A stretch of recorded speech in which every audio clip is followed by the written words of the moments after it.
A Direção Provincial, Manica Bloco 4, envia brigadas de senhoras em todas as igrejas locais ao nível de Manica Bloco 4, com o objetivo de assistência espiritual, intercessão em todas as segundas-feiras e preparação de Grande Quinta Provincial a ter lugar em novembro no distrito de Gondola, sede provincial.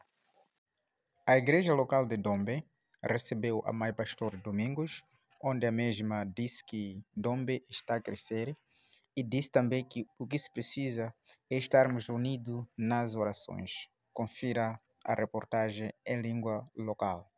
Tina Domingos Xambi, ndinobata rukare boki, ndini Mãe Pastor, ndakatumwa na província kuti ndiuye kuno Dombe. Ndikauya zuro, ndikatambirwa zvakanaka nemadzimai, tikauya tikatanga basa às 12. Tikabata basa às 12, pate 14 horas, tikapinda munamato, tikanyengetera dakara 16 horas, 17 horas, toita intervalo, touyazve 18. Patakauya 18, takabata até às 21, tichiita komete, como tinofambisa bikichina redu, como tinofamba rokari, como tinofamba ubikichina ratida kuiza mu Novembro, tinofamba sei, tinobatana sei, tiri kuno madzimai ngatishandei kuti tione kukura.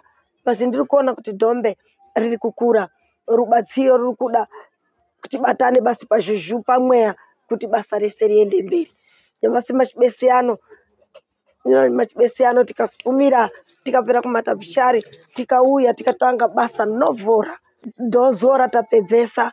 Tiri kupedza iye zvino, kana zvino ndiri kubhuya kuti tabata basa zvakanaka, ndatumiwa zvakanaka, ini ndazvitambira nomoyo wangu wese. Ndinozvida mai zvokuti ndiende kodzidza nevamweni, ngokuti wega wakagara panyumba pako haukoni kuziva, asi ukakwenda kuvamweni yako unokona kuziva. Apa ndiri radho ne apa chita bonito akishita andari yafina leo kunichigari nkaza vokopia tambe isu experience unoona na wazhinji. Agora zvenezvo ndinokumbira kutenda kuti Mwari ngaabatsire, Mwari ngaaropefadza province ngainyanye kuendesa mberi iyi programa, kuti tirambe tiripo, kuti tirambe tichifundira kwamweni.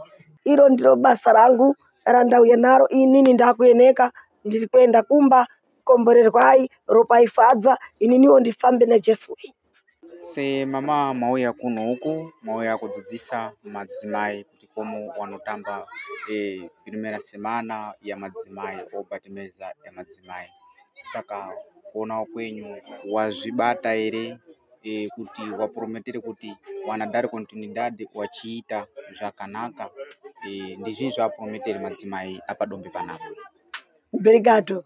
Madzimai watambira zvakanaka soko ratauya naro, warigamuchira namako mairi, kutanga kwaita kutamba apa Batemeza zvabuda zvinhu zvinofadza.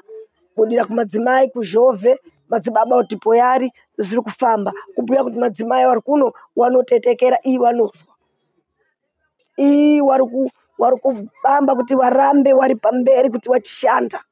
Tikaenda mu Novembro tinoona zvimweni zvokupfura izvi, ngokuti vona vatendera kuti vanouya mu Novembro vanobata basa, vanopangidza roratorio dzavo sezuro dzawaita. Wainditatidza roratorio dzavo komo vari kushanda. Ini ndauya sempre kuzodzikidza, kuzotseudzira, machiona basa rokubata.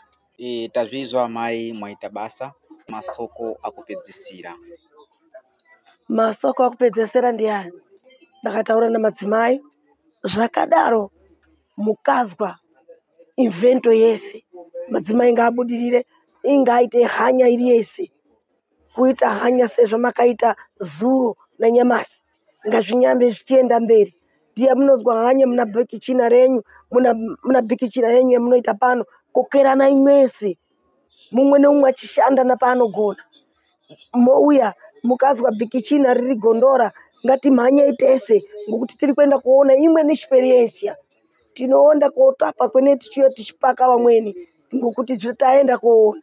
Senini ndauya kuno ndaonawo zvimweni kuno, ndiri kuendawo kopaka vanhu webhoki, ndiwo ndiri kuendawo kopaka nazvandaona zviya kuno, zvamuri kuita isusu tisikaiti, zvatiri kuita imwe musikaiti ndizvo zvamundamubvunzai zviya. Ngatibatanai, batanai nababa yenyu, batanai namai wenyu, ngatishandei, ngatite hanya ya kushanda, ngatite hanya ya kujijisana kuti tiziwe. Tinotenda zvikuru nemasoko ese amataura marenga mukomborere. Ndini sekretari wa madzimai pa lokali Dombe.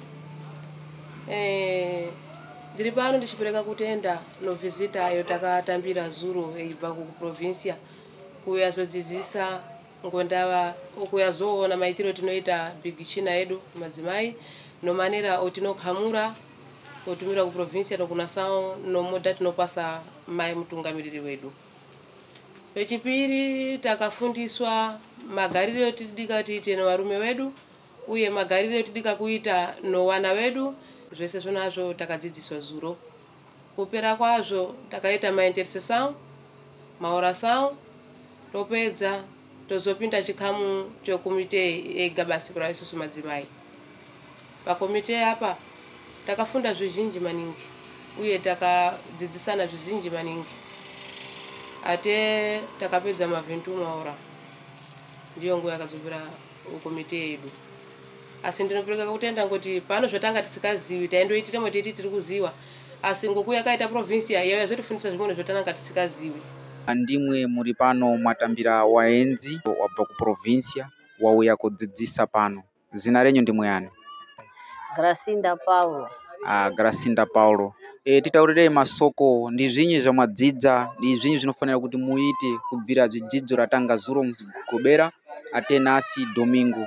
Tadzidziswa zvakadaka maningi. Takatangira zuro ate nyamasi topedzisa mai vatidzidzisa zvakawanda zvimweni tainga tisingazvizivi. Mazvi tinoda kuti utangira wari kuti yakaenda mberi toda kuchinja kuti akavhira tiende mberi. Nicho kutanga ndinotenda Mwari wandiseseja uye wandibatsira kuti ndiwe ndiri mupenyu nyamasi. Ndiri kubonga maningi zvikuru Desao Provincial Bloco 4 pela primera vez kuya kulokari kune Dombe kutumbira Desao madzimai kuyazona como vanoita big china nedzidziso vauya nayo iri kudakaja maningi yatajija zvakakura maningi kuti dai zvatobesa isusu saka tinoti rambai makadaro Bloco 4 kuti basa redu riende mberi, kuti riende mberi muzi usikafambirwe basa la Mwari alifambi. Saka ndiri kutenda kuti ndatenda kuti kutangira nyamasi basa la Mwari chafamba richakonduna kufamba kwenda mberi mbiri nekuti atajija zvikuru maningi ende mai matumira ava toavhotera kuti kwalkeri vyazhinga vauye zvikuru tavhota kuti no ndi mai vakapenya iyi mai vane dzidziso rakakungwara rinototi newe wakatogara unotozwa kuti apa ndiri kujija. Saka rambai makadaro pamberi Bloco 4